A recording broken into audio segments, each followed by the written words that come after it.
हे दोस्तों नमस्कार। एक बार आप सबका फिर से बहुत बहुत स्वागत है। आप सब कहीं से आप जो पाई चार्ट वाले क्वेश्चन होते हैं और सारे जो क्वेश्चन इसमें से आते हैं वो आप कर सकते हो। तो यहाँ पर पहला देखिए निर्देश दिया गया है प्रश्न 1 से लेकर प्रश्न 4 तक, यानी कि अभी 4 क्वेश्चन इससे बनेंगे और उन चारों क्वेश्चन को आपको ये जो दिया गया है यहाँ पर ये कंपनी का जो खर्चा दिया गया है उसके अकॉर्डिंग बताना है। तो यहाँ पर हमेशा याद रखिएगा जो भी आपका ये गोला बनता है, जैसे आपका ये गोला बना हुआ है, गोले में ये जो भी बिजली, ब्याज, परिवहन, किराया, वेतन, कच्चा माल सब दिया है, आप सबको ऐड करोगे तो हमेशा याद रखिएगा टोटल जो होता है आपका 100% होता है। एक चीज़ याद रखिएगा, टोटल कितना होता है? 100% होता है। ये चीज़ हमेशा दिमाग में रखिएगा। ये चीज़ दिमाग में इसलिए रखना है, कभी कभी आपका कुल से पूछ लेता कि कुल जितना है उससे परसेंटेज निकालो, तो आप लोग फिर उसको जोड़ोगे तो जोड़ने से अच्छा है आप 100 याद रखो। आप जोड़ करके देख लेना 100 ही आएगा। अब चलिए देख लेते हैं क्वेश्चन यहाँ पर कैसे लगाना है। पहला क्वेश्चन आपके सामने ये रहा। ये दोस्तों क्वेश्चन नंबर 1 है, कह रहा है कंपनी का दूसरा सबसे बड़ा खर्च क्या है। देखिए बहुत ही सिंपल क्वेश्चन है, बहुत ही नॉर्मल क्वेश्चन है। अगर देखा जाए कंपनी का जो दूसरा सबसे बड़ा खर्च कौन सा है, अगर हम बात करते हैं कच्चा माल के बारे में, तो देखिए कच्चा माल आपका 30% है, ये आपका नंबर 1 पे आ रहा है। और उसके बाद 30 के जस्ट बाद देखिए 25 आ रहा है, यानी कि आपका ये बिजली वाला। तो देखा जाए तो यहाँ पर ऑप्शन नंबर जो इसका डी है, बिजली का जो खर्चा है दोस्तों, वो आपका दूसरा सबसे बड़ा खर्चा हो जाएगा। क्लियर है सर? बहुत ही नॉर्मल क्वेश्चन था। अभी धीरे धीरे आगे बढ़ेंगे तो क्वेश्चन का लेवल भी आपका बढ़ता हुआ जाएगा। अगला क्वेश्चन देखिए, इसमें पूछा गया है कि दूसरा क्वेश्चन कह रहा है कच्चे माल और परिवहन पर किए जाने वाले कंपनी के व्यय का उसके वेतन से अनुपात क्या है। याद रखिएगा भाई, कच्चा माल कह रहा है तो कच्चे माल पर कितना व्यय हो रहा है भाई? 30 हो रहा है। इसके साथ ही साथ आपका परिवहन कह रहा है, परिवहन पे कितना व्यय हो रहा है आपका? 15 हो रहा है। तो कच्चे माल और परिवहन मिलाकर देखा जाए तो आपका टोटल 45% का व्यय हो रहा है। और ये इसका अनुपात निकालना आपका किससे? परिवहन पर किए जाने वाले कंपनी के व्यय का उससे अनुपात। कंपनी का व्यय कितना है भाई? यहाँ पर कंपनी के व्यय का उस अनुपात उसके वेतन से निकालना है। किससे निकालना है? उसके वेतन से निकालना है। वेतन कहाँ पर है? कितना? 15%, यानी कि 45% का अनुपात आपको इस 15% वेतन से निकालना है। तो 45 अनुपाते आपका क्या हो जाएगा? 15। इसको आप सॉल्व करेंगे तो देखिए 15 के नम 15 और 15 तियाँ 45, यानी कि 3:1 आ जाएगा। तो देखा जाए तो यहाँ पर ऑप्शन जो इसका डी है वो करेक्ट हो जाएगा। देखिए कितना आसान था, देखना है और देख करके आपको जो आंसर है उसका जवाब आपको देना है। क्लियर है सर? चलिए आते हैं अगले क्वेश्चन की तरफ। तो अगला क्वेश्चन आपका देखिए यहाँ पर क्या कह रहा है, ध्यान से देखिएगा। इसी से रिलेटेड है, इसी क्वेश्चन से। तो यहाँ पर क्वेश्चन कह रहा है कि कंपनी का ब्याज पर खर्च, देखिए कह रहा है कंपनी पर ब्याज पर खर्च किराए पर किए जाने वाले खर्च से कितना अधिक है। ब्याज पर खर्च देखिए कितना है भैया? 10 है। 10 ये आपका ब्याज पे खर्च है। कह रहा है किराए पर किए जाने वाले खर्च से कितना अधिक है, वही परसेंटेज में आपको निकालना है। तो भाई 10 है आपका ब्याज पे खर्च और किराए पर खर्च कितना हो रहा है? देखिए यहाँ पर 5 हो रहा है। अब आपसे क्वेश्चन आपसे ये पूछा जा रहा है कि जो 10 है वो 5 से कितना प्रतिशत अधिक है। आपका क्वेश्चन कुछ इस तरह से बन गया। अब देखिए परसेंटेज का यहाँ पर बेसिक लगेगा। अब देखिए यहाँ पर कैसे निकालेंगे आप बताइए। अगर हम पूछे आपसे कि 10 5 से कितना अधिक है, तो देखो 10 जो है 5 से 5 अधिक है। लेकिन परसेंटेज जब भी निकालना होता है तो जिसके आगे लग जाए से उसको रखते हैं नीचे, उसको गुणा कर देते हैं 100 से। तो यहाँ पर आपका ये पूरा कट जाएगा और आपका कितना आ जाएगा? 100%। तो हमेशा याद रखिएगा जिसके आगे से लग जाए ये आपका जब कितना अधिक होता है, और या जिसके आगे का लग जाए, जब कंपेयर करते हैं ना कि 100-500 का कितना परसेंट है, तो जिसके आगे से या जिसके आगे का लगता है उसको हम लोग हमेशा नीचे रखते हैं। अब देखिए ये ऊपर वाला 5 कहाँ से आया? 10 और 5 से में कितने का अंतर है? 5 का अंतर है। तो ऊपर वाला 5 यहाँ से आया और नीचे वाला 5 जिसके आगे से लगा था वो कर दिया, काट दिया हमने, 100% का आंसर आ गया। यानी कि ऑप्शन जो इसका ए है वो यहाँ पर बिल्कुल करेक्ट हो जाएगा। क्लियर है दोस्तों? चलिए दोस्तों बढ़ते हैं अगले क्वेश्चन की तरफ। तो इसी फिगर से रिलेटेड ये आपका चौथा क्वेश्चन है। तो क्वेश्चन नंबर 4 देखिए कह रहा है अगर कंपनी का कुल खर्च जो है आपका 50 करोड़ रुपए है तो उसका परिवहन और बिजली पर कुल व्यय कितने करोड़ रुपए होगा। देखिए कंपनी का कुल खर्चा कितना कह रहा है? 50 करोड़ रुपए कह रहा है। अगर कंपनी का कुल खर्चा आपका 50 करोड़ है तो परिवहन और बिजली पर कह रहा है कि कुल कितना होगा, कितने रुपए में। तो कुल खर्चा यानी कि 100%। देखिए कुल खर्चा मतलब हो गया आपका 100%। कितना दिया गया है आपका? 50 करोड़ दिया गया है। अब देखिए तो परिवहन और बिजली, परिवहन पर कितना खर्चा हो रहा है आपका? 15 हो रहा है। और बिजली पर कितना हो रहा है खर्चा? 25 हो रहा है। यानी कि 15 प्लस 25 ऐड करेंगे तो आपका आ जाएगा 40%। तो आपको निकालना है इस 40% पर कितने करोड़ का खर्चा हो रहा है। तो भाई आपका 100% कितना दिया गया 50।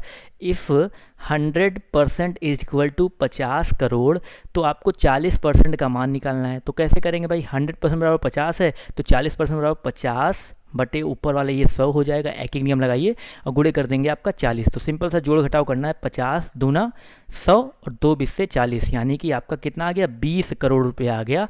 तो आपका यहाँ पर ऑप्शन नंबर जो इसका सी है वो करेक्ट हो जाएगा। पहले क्वेश्चन में जो चारों क्वेश्चन पूछे गए थे समझ में आ गया। अब चलिए बढ़ते हैं दोस्तों क्वेश्चन नंबर 2 की तरफ। इसके अलावा दूसरा क्वेश्चन यानी कि 5 से 8 तक के लिए यहाँ पर निर्देश क्या दिया गया है, नीचे दिए गए दंड चित्र में एक बल्लेबाज द्वारा 10 भिन्न पारियों में बनाए गए रनों को दर्शाया गया है। ये आपका जो इनिंग है, देखिए ये आपका है इनिंग, पहली इनिंग, दूसरी इनिंग, तीसरी इनिंग, चौथी इनिंग, 10 इनिंग है। इसके अलावा यहाँ पर इनिंग मतलब पारी होता है। इसके अलावा यहाँ पर ये रन बनाए गए हैं कि ये कितना कितना रन आपका बना है। अब देखिए यहाँ पर, जैसे यहाँ पर देखिए 100 और 120 के बीच में 108 रन तक ये बनाया है पहली इनिंग में। यहाँ पर ये 65 रन तक बनाया है, ये 13 रन तक बनाया, यानी कि आपको ये मिला के देखना नहीं, ऊपर लिख दिया है कितना कितना रन बना है। अब इसी से रिलेटेड आपको क्वेश्चन का आंसर देना है। तो पहला क्वेश्चन देखिए ध्यान से, क्या कह रहा है कि कितनी पारियों में बल्लेबाज ने औसत रनों से अधिक रन बनाए हैं। तो यहाँ पर पहला कह रहा है कितनी पारियों में बल्लेबाजों ने औसत रन से अधिक रन बनाए हैं। अब देखिए मैंने आपको क्या बताया था पहले ही, परसेंटेज, एवरेज और कैलकुलेशन आपकी फास्ट होनी चाहिए। तो पहले तो आपको यहाँ पर औसत निकालना पड़ेगा। कैसे निकालेंगे, औसत का मतलब होता है जितने रन दिए गए हैं और जितनी पारियाँ हैं उनसे भाग दे दो। पहले सबको जोड़ना पड़ेगा। क्या जोड़ेंगे भाई, 108 है प्लस आपका 65 है प्लस आपका 13 है प्लस आपका 113 है, इसके अलावा आपका 78 है, फिर आपका 109 है, इसके अलावा 72 है प्लस 57 है, और इसके अलावा 104 है प्लस 106 है। इन सभी को जब आप ऐड करेंगे तो आपका 825 आ जाएगा। ऐड करके देख लीजिएगा। अब यहाँ पर एवरेज निकालना है, तो एवरेज का फॉर्मूला होता है जितना आपका योग आया है उसको डिवाइड कर दो 10 से। 10 से क्यों किया, क्योंकि यहाँ पर टोटल 10 पारियाँ हैं, तो इसको डिवाइड करेंगे 10 से तो कितना आ जाएगा 82.5 आ जाएगा। तो आपका एवरेज यानी कि औसत रन कितना आ गया आपका 82.5 आ गया। तो कह रहा है कितनी पारियों में बल्लेबाज ने औसत रन से अधिक रन बनाए हैं। तो देखिए यहाँ पर 82.5 से अधिक बना है तो एक पारी, यहाँ पर कम बना है, यहाँ पर भी कम बना है, यहाँ पर ज़्यादा बना है तो यानी कि 2 पारी, यहाँ भी कम बना है, यहाँ भी ज़्यादा यानी कि 3 पारी, यहाँ कम, यहाँ ज़्यादा 4 पारी और 5 पारी। तो 5 पारी हम देखिए 1 2 3 4 5 पारी ऐसी हैं जहाँ पर ज़्यादा रन बने हैं एक एवरेज रन से यानी कि औसत रन से। तो यहाँ पर ऑप्शन जो इसका फर्स्ट है वो बिल्कुल करेक्ट हो जाएगा। क्लियर है दोस्तों? अगर आपको ये क्वेश्चन क्लियर है तो वीडियो को लाइक कर सकते हैं आप, अदरवाइज आप आखिरी में लाइक कीजिए अगर आपको वीडियो पसंद आता है अंत तक। तो अगला क्वेश्चन देखिए यहाँ पर क्या कह रहा है, ध्यान देखिएगा। पारी 1 यानी कि पारी जो आपका 1 है ये, इसमें बनाए गए रन पारी 5 में बनाए गए रनों का कितना परसेंट है। देखिए यहाँ पर का वाला आ गया ना, अभी देखिए का वाला भी आपको यहाँ पर क्लियर हो जाएगा। मैंने बोला ना परसेंटेज एवरेज आपको छोटी मोटी चीज़ें तो इसी वीडियो से क्लियर हो जाएंगी। तो पारी 1 में बनाए गए रन, पारी 1 में बनाए गए रन कितना है 108 कह रहा है ना। 108 जो है पारी 5 में, पारी 5 में कितना बना है 78।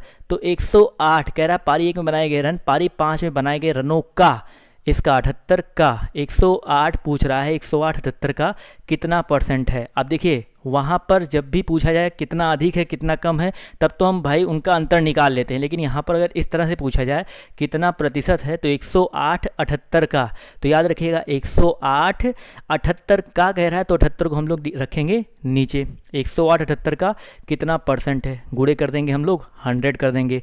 अब इसको हल करेंगे तो आप लोग इसको हल कर लीजिएगा 138.46% के आसपास आएगा। ये तो आपका कैलकुलेशन वाला फंडा है। तो यहाँ पर आपको मेन क्या समझना है कि जिसका पूछा जाए और जिससे यानी कि जिससे कंपेयर किया जाता है 78 का कितना परसेंट है, जिसके आगे का या से लगा उसको हमेशा नीचे रखते हैं। तो यहाँ पर ऑप्शन नंबर जो इसका बी है वो करेक्ट हो जाएगा। समझ में आ गया सर? बहुत ही अच्छा, बहुत ही नॉर्मल सा क्वेश्चन था। चलिए एक और क्वेश्चन की तरफ बढ़ते हैं, इसी फिगर से रिलेटेड है और यहाँ पर कह रहा है, ध्यान से देखिएगा, प्रति पारी औसत रन कितने हैं। प्रति पारी औसत रन कितने हैं आपको यहाँ पर ये बताना है भाई। तो भाई अभी आपने शायद निकाला था प्रति पारी औसत रन कितने हैं, तो देखिए इस वाले क्वेश्चन में आपने निकाला था ना 82.5 निकाला था ना। तो यहाँ पर आपको कुछ करना भी नहीं है, आप उसी तरह से निकालना 82.5। जो लोगों ने ध्यान नहीं दिया था फिर से ध्यान दे दो। हमने क्या किया था, जितने भी आपके नंबर से जितने भी रन बने हर पारी में सबको हमने क्या कर लिया है, जोड़ लिया है, और जोड़ने के बाद जितनी पारियाँ हैं हमने उससे भाग दे दिया था, तो आपका 82.5 आया था। तो देखिए एक आंसर तो आपका यहीं से क्लियर हो गया। तो थोड़ा सा दिमाग को भी खोल के रखना है। ऐसा नहीं हो कि आप थोड़ा सा दिमाग कहीं और हो तो आप जो चीज़ निकालो फिर से उसी को बैठ के निकालो, तो ये चीज़ मत करिएगा। तो यहाँ पर ऑप्शन जो इसका बी है वो करेक्ट हो जाएगा। आते हैं इसी में शायद एक क्वेश्चन और पूछा गया, क्वेश्चन नंबर देखिए अगला 5वां पूछा गया, 8वां क्वेश्चन है कि पहली 5 पारियों के रन को जोड़ा जाता है तथा उस संख्या को S1 कहा जाता है। तो पहले S1 निकालिए, S1 कितना है, पहली 5 पारी, देखिए पहली 5 पारी है आपकी। चलिए इसको बाद में भी देखेंगे, जोड़ेंगे बाद में, पहले और आगे क्वेश्चन पढ़ लो। फिर कह रहा है आखिरी 5 पारियों का रन को जोड़ा जाता है उसे S2 कहा जाता है। तो S2 माइनस S1 का मान पूछा है, तो S1 निकालना है और आपको S2 निकालना है और S2 माइनस S1 निकालना है। तो देखिए सिर्फ क्या करना है भाई, जोड़ना और घटाना ही तो है। तो जल्दी से जोड़ते हैं, घटा लेते हैं। तो 108, 65, 13 और 113 और यहाँ पर 78 इनको जोड़ लेते हैं। देखिए 8 5 13, 13 और 3 16, 16 और 3 19, 19 और 8 होता है 27, यानी कि यहाँ पर 7 आ जाएगा आपका। कितना हुआ हासिल, 2 बचा, फिर 2 यहाँ पर 0, 2 0 2, 2 6 8, 8 1 9, 9 1 10, 10 7 17, 17 का यहाँ पर 7 हो जाएगा। फिर हासिल कितना आया, 1 आ गया। अब यहाँ पर जोड़ लो, यहाँ पर 1 है, यहाँ पर 1 है, 1 1 2 और बस और कुछ नहीं बचा, 1 1 2 और यहाँ पर हासिल 1 आया था, यहाँ पर 3 हो जाएगा। तो S1 का मान कितना आ गया, 377 आ गया। इसी तरह S2 को जोड़ लीजिए। S2 को अगर आप जोड़ना चाहते हो जोड़ लीजिए, या अदरवाइज आप क्या कर सकते थे, जैसे आपको पता है 885 पूरा कहे होगे, तो 885 में से इसको अगर आप घटा दोगे तो आपका वो S2 आ जाएगा। कितना आ जाएगा भाई, 15 में से 7 गया 8 और यहाँ पर क्या आ जाएगा, 11 में से 7 गया 4, इसके अलावा 5 में से 3 11 में से 7 गया 4 और यहाँ पर 7 में से 3 गया 4, तो ये आपका S2 आ गया 448। अब आप कहोगे भाई 825 कहाँ से आया, तो अभी आपको यहाँ पर बताया गया था इस क्वेश्चन में। देखिए इस क्वेश्चन में देखिए इन सब को जोड़ करके बताया गया था कितना आपका 825। तो हमने इसलिए पूरा जोड़ने के बजाय सीधे, मुझे पता है कि अगर सब जोड़ने पर 825 आ रहा है तो भाई सीधे 825 में से जो आपका स्टार्टिंग का 5 का योग आया है उसको घटा दो तो अंतिम के 5 का योग आ जाएगा। क्लियर है ना। तो थोड़ा सा आपको दिमाग लगाना पड़ेगा, अपनी चीज़ों को थोड़ा सा जल्दी सॉर्ट करना पड़ेगा। आप जोड़ने से कम समय में आपने शायद घटा लिया होगा इसको। तो आपका ये आ गया S1 का मान कितना 377, S2 का मान कितना आ गया 448। तो यहाँ पर कह रहा है S2 माइनस S1 का मान निकालो। S2 कितना आपका 448 है, उसमें से आपको S1 घटाना है 377 घटाना था, तो घटा दीजिए भाई। 8 में से 7 गया 1, 14 में से 7 गया 7, यानी कि 71 आ गया। तो आपका यहाँ पर जो ऑप्शन नंबर डी है 71, वो यहाँ पर इसका आंसर जो है हो जाएगा। तो दोस्तों ये रहे आज के टोटल 8 क्वेश्चन पाई चार्ट से। तो आपको इस तरह के क्वेश्चन और अगर चाहिए तो मैं आपके अपने इस चैनल पर प्रोवाइड करवाता हूँ। पाई चार्ट के क्वेश्चन हो गए, पाई चार्ट ही नहीं दोस्तों, इसके अलावा और भी बहुत सारे क्वेश्चन जैसे कि आपके कथन निष्कर्ष पूर्वावधारणा, इन सब की मैंने प्लेलिस्ट ऑलरेडी बना दी है। तो चैनल पर जाइएगा, वहाँ पर देखिएगा प्लेलिस्ट, रीजनिंग प्रैक्टिस सेट की प्लेलिस्ट देखिएगा और उसमें जितने भी क्वेश्चन हैं, जितने भी आपको ट्रिक्स है वहाँ पर उस प्लेलिस्ट में मिल जाएंगे। तो प्लेलिस्ट को देखना मत भूलिएगा। और जाते जाते एक बार बस आप